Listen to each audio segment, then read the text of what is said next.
दोस्तों, आज 16 जनवरी 2026 को आइए जानते हैं मायावती जी से जुड़ी 15 बड़ी, खास और बेहद अहम खबरें, वो भी सिर्फ कुछ ही मिनटों में। दोस्तों, आज बहन मायावती जी ने दलित और बहुजन समाज को लेकर एक ऐसा बड़ा और चौंकाने वाला कदम उठाया है जिसने राजनीतिक हलकों में नई चर्चा छेड़ दी है। लेकिन उस फैसले की पूरी सच्चाई और उसका असली असर आपको वीडियो के बिल्कुल अंत में ही पता चलेगा, इसलिए इस वीडियो को शुरू से आखिर तक जरूर देखिए। दोस्तों, ये सिर्फ खबरें नहीं बल्कि बहुजन समाज के हक, सम्मान और भविष्य से जुड़ी बातें हैं। इसलिए अगर आप बसपा की सोच और आंदोलन से जुड़े हैं तो चैनल को सब्सक्राइब करें, वीडियो को लाइक करें और कमेंट में पूरे विश्वास के साथ बीएसपी बहन मायावती जिंदाबाद जरूर लिखिए। चलिए शुरू करते हैं आज की 15 बड़ी खबरें। और हाँ, ये खबरें आपको रोजाना सुबह 8 बजे से मिलेगी, देखना न भूलें। आइए बढ़ते हैं पहली बड़ी खबर की ओर। बहुजन समाज पार्टी की राष्ट्रीय अध्यक्ष और उत्तर प्रदेश की पूर्व मुख्यमंत्री बहन कुमारी मायावती जी ने अपने 70वें जन्मदिन के अगले दिन आज 16 जनवरी 2026 को लखनऊ में पार्टी के वरिष्ठ पदाधिकारियों के साथ एक महत्वपूर्ण समीक्षा बैठक की है। इस बैठक में मायावती जी ने स्पष्ट कर दिया है कि बसपा आने वाले 2027 के विधानसभा चुनाव और अन्य सभी चुनाव अपने दम पर अकेले लड़ेगी। उन्होंने कार्यकर्ताओं को संबोधित करते हुए कहा कि हमें किसी भी बैसाखी की जरूरत नहीं है और बहुजन समाज के लोग अब जाग चुके हैं। आइए बढ़ते हैं दूसरी बड़ी खबर की ओर।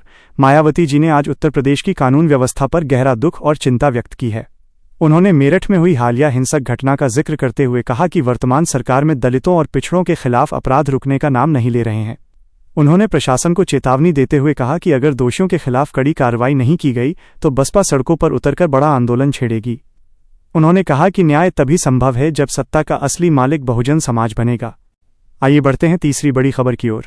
बसपा सुप्रीमो ने आज राज्यसभा की सदस्यता और पार्टी के घटते प्रतिनिधित्व को लेकर फैली चर्चाओं पर भी विराम लगाया है। उन्होंने कहा कि 2026 में रामजी गौतम जी का कार्यकाल पूरा होने के बाद भले ही सदन में संख्या बल कम दिखे, लेकिन बसपा का जनाधार जमीन पर लगातार बढ़ रहा है।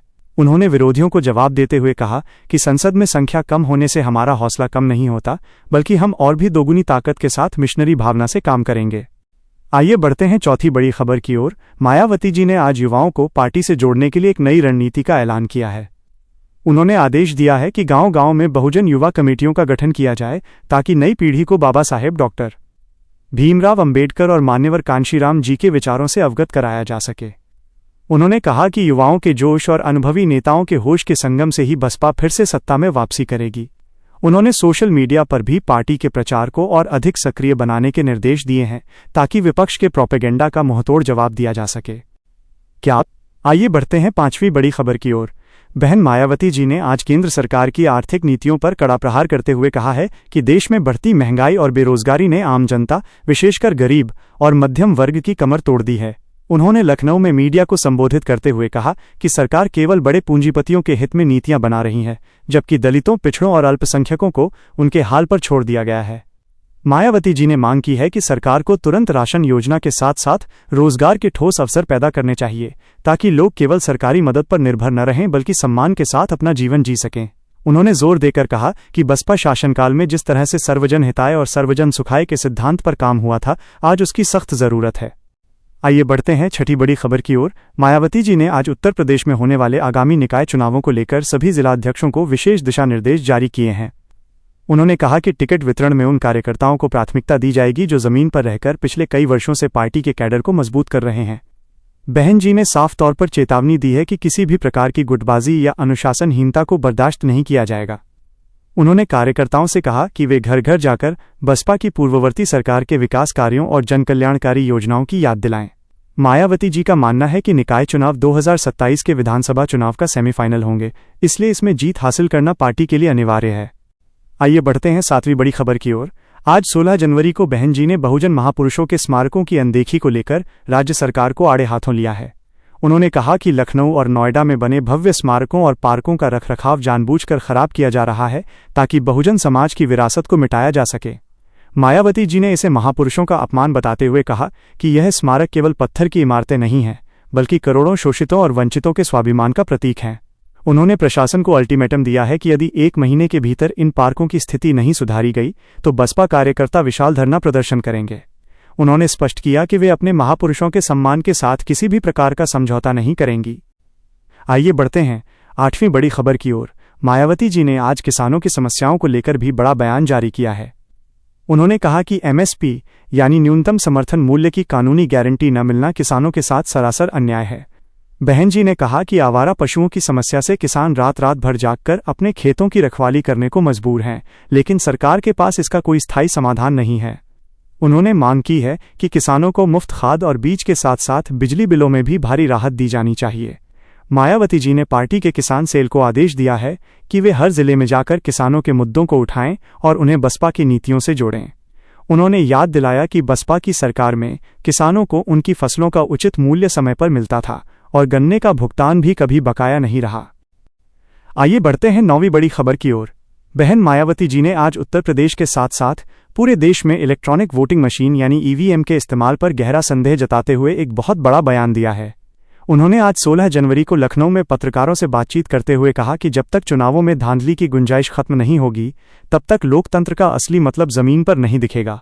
मायावती जी ने मांग की है कि आगामी 2027 के उत्तर प्रदेश विधानसभा चुनावों को बैलेट पेपर के जरिए कराया जाए। उन्होंने आरोप लगाया कि ईवीएम की वजह से बहुजन समाज का वोट बड़ी चालाकी से इधर उधर कर दिया जाता है, जिससे जनता के असली जनादेश का अपमान होता है।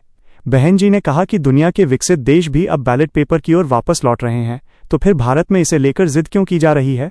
उन्होंने चुनाव आयोग से अपील की है कि निष्पक्ष और पारदर्शी चुनाव सुनिश्चित करने के लिए पुरानी व्यवस्था को फिर से लागू किया जाए।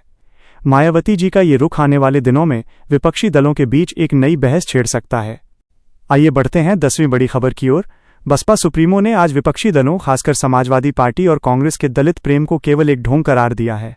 उन्होंने कड़े शब्दों में कहा कि ये पार्टियां चुनाव नजदीक आते ही दलितों के घर जाकर भोजन करने और उनके अधिकारों की बात करने का नाटक करती हैं, लेकिन सत्ता में आते ही दलितों का शोषण शुरू कर देती हैं।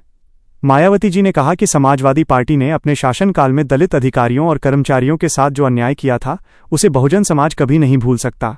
उन्होंने सपा के पीडीए, पिछड़ा, दलित, अल्पसंख्यक फॉर्मूले को एक बड़ा धोखा बताया और कहा कि ये केवल वोट हथियाने की एक नई साजिश है। मायावती जी ने स्पष्ट किया कि दलितों और पिछड़ों का असली हित केवल और केवल बहुजन समाज पार्टी की सरकार में ही सुरक्षित है, क्योंकि ये पार्टी किसी के रहमो करम पर नहीं बल्कि अपने समाज के संघर्षों के बल पर बनी है। आइए बढ़ते हैं 11वीं बड़ी खबर की ओर। बहन मायावती जी ने आज शिक्षा और स्वास्थ्य सेवाओं के गिरते स्तर पर चिंता जाहिर की है। उन्होंने कहा कि उत्तर प्रदेश के सरकारी स्कूलों की हालत जर्जर हो चुकी है और गरीब बच्चों को अच्छी शिक्षा नहीं मिल पा रही है। उन्होंने राज्य सरकार से सवाल किया कि बड़े बड़े विज्ञापनों पर करोड़ों रुपए खर्च करने के बजाय वो पैसा स्कूलों और अस्पतालों के सुधार पर क्यों नहीं लगाया जा रहा है। मायावती जी ने कहा कि बसपा के शासनकाल में प्राइमरी स्कूलों को बेहतर बनाया गया था और लखनऊ में डॉक्टर भीमराव अंबेडकर यूनिवर्सिटी जैसे संस्थानों को मजबूती दी गई थी। उन्होंने चेतावनी दी कि यदि शिक्षा व्यवस्था को व्यापार बनाने से नहीं रोका गया तो आने वाली पीढ़ियों का भविष्य अंधकारमय हो जाएगा। उन्होंने पार्टी के कार्यकर्ताओं को निर्देश दिया कि वे अपने अपने क्षेत्रों में सरकारी स्कूलों और अस्पतालों की स्थिति का जायजा लें और अनियमितताओं की रिपोर्ट पार्टी कार्यालय को भेजें। आइए बढ़ते हैं 12वीं बड़ी खबर की ओर। मायावती जी ने आज उत्तर प्रदेश के अल्पसंख्यकों विशेषकर मुस्लिम समाज को एक खास संदेश दिया है।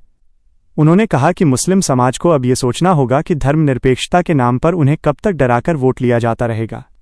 उन्होंने कहा कि बसपा ने हमेशा मुस्लिम समाज को राजनीति में उचित प्रतिनिधित्व दिया है और उनकी सुरक्षा का हमेशा ख्याल रखा है। मायावती जी ने आरोप लगाया कि बीजेपी को सत्ता में आने से रोकने का दावा करने वाली पार्टियां दरअसल पर्दे के पीछे से मिलीभगत करती हैं, जिससे अंततः मुस्लिम समाज का ही नुकसान होता है। उन्होंने अपील की कि अगर अल्पसंख्यक समाज चाहता है कि उनके हितों की रक्षा हो और वे भयमुक्त वातावरण में रहें तो उन्हें मजबूती के साथ हाथी के निशान पर मुहर लगानी होगी। उन्होंने वादा किया कि बसपा की अगली सरकार में अल्पसंख्यकों के आर्थिक और शैक्षणिक उत्थान के लिए विशेष पैकेज जारी किए जाएंगे। आइए बढ़ते हैं 13वीं बड़ी खबर की ओर। बहन कुमारी मायावती जी ने आज उत्तर प्रदेश के सरकारी विभागों में खाली पड़े लाखों पदों को लेकर प्रदेश सरकार की कड़ी आलोचना की है। उन्होंने आज 16 जनवरी को जारी अपने कड़े बयान में कहा कि वर्तमान सरकार केवल कागजों पर रोजगार देने का दावा कर रही है, जबकि हकीकत में दलितों और पिछड़ों के लिए आरक्षित बैकलॉग के पद दशकों से खाली पड़े हैं।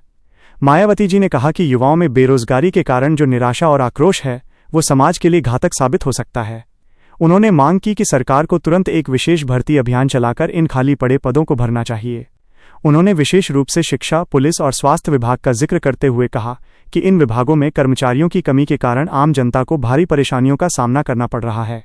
बहन जी ने यह भी याद दिलाया कि उनकी सरकार के दौरान किस तरह बिना किसी भेदभाव के लाखों युवाओं को सरकारी नौकरियां दी गई थीं और भर्ती प्रक्रिया में पूर्ण पारदर्शिता बरती गई थी। उन्होंने कहा कि आज के दौर में युवाओं को लाठियां मिल रही हैं, जबकि बसपा के दौर में उन्हें नियुक्ति पत्र मिलते थे। आइए बढ़ते हैं 14वीं बड़ी खबर की ओर।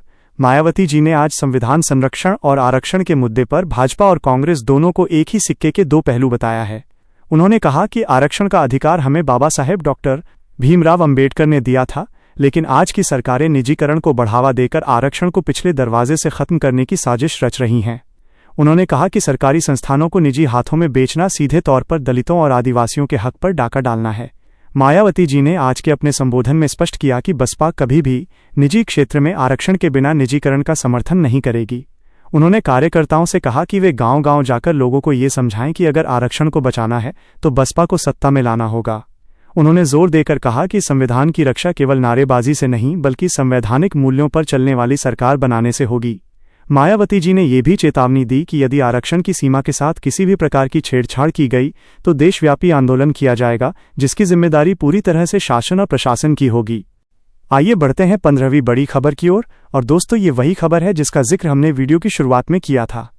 आज बहन मायावती जी ने एक ऐतिहासिक और चौंकाने वाला फैसला लेते हुए बहुजन अधिकार यात्रा शुरू करने का निर्देश दिया है। यह यात्रा किसी चुनावी रथ की तरह नहीं बल्कि एक मिशनरी आंदोलन की तरह होगी जो उत्तर प्रदेश के हर एक गांव और हर एक दलित बस्ती तक पहुंचेगी। मायावती जी ने फैसला किया है कि इस बार पार्टी के बड़े नेता स्वयं गांव-गांव जाकर लोगों के बीच रात बिताएंगे और उनकी समस्याओं को सीधे बहन जी तक पहुंचाएंगे। यह फैसला इसलिए महत्वपूर्ण है क्योंकि इससे बसपा का जमीनी संपर्क सीधा और अटूट हो जाएगा। मायावती जी ने कहा कि विरोधियों ने यह अफवाह फैलाई थी कि बसपा अब सक्रिय नहीं है, लेकिन ये यात्रा उन सभी के मुंह पर एक बड़ा तमाचा होगी। उन्होंने कहा कि अब वक्त आ गया है कि हम अपने ड्राइंग रूम से बाहर निकलकर सीधे जनता के बीच जाएं और उन्हें वोट की ताकत का एहसास कराएं। इस यात्रा का मुख्य उद्देश्य बहुजन समाज को संगठित करना और उन्हें उनके वोट की कीमत समझाना है, ताकि 2027 में एक बार फिर से सर्वजन हिताय सर्वजन सुखाय वाली सरकार बन सके। दोस्तों, ये थी आज की 15 सबसे बड़ी और खास खबरें। अगर आप चाहते हैं कि बहन जी का ये मिशन सफल हो तो इस वीडियो को अपने दोस्तों और परिवार के साथ व्हाट्सएप और फेसबुक पर जरूर शेयर करें। साथ ही कमेंट में अपनी राय और बीएसपी जिंदाबाद लिखना बिल्कुल न भूलें। अगर आप चैनल पर नए हैं तो सब्सक्राइब जरूर कर लीजिए ताकि आपको रोज सुबह 8 बजे ऐसी ही बड़ी खबरें मिलती रहें।